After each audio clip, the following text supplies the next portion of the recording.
I'm from Port Talbot, and like Ely, Port Talbot's kind of quite maligned, kind of, you know, and stereotyped part of Wales. But like Ely, there's this massive amount of talent that's come out of Port Talbot. I think if you have an individual and someone like me who I just knew there was something I wanted. You know, I saw Barbara Streisand in Hello Dolly on television. I thought, oh, I want to do that. At 8 years old, I want to do that.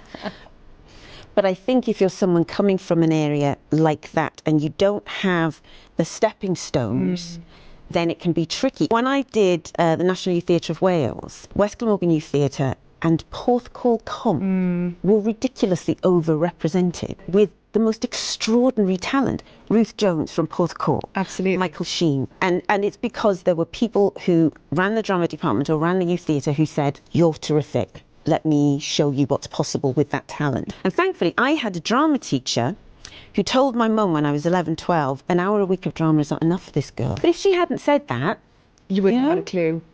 If you don't know about it, you don't have someone pushing you in that direction. How do you know? It's a different universe. How do you know? How do you know you're allowed in? Do you think kids these days have got the same opportunity? So the opportunity's there if your parents have the money. My time at the National Youth Theatre of Wales and then my time at Royal Welsh College of Music and Drama was funded by the council. Yeah, right. You know, I had a full grant down to the last penny. I'm now running WNO, but the only reason I could get to this point in my life was education was free, youth theatre was free, there were orchestras and choirs in my schools. You know, that provision was everywhere.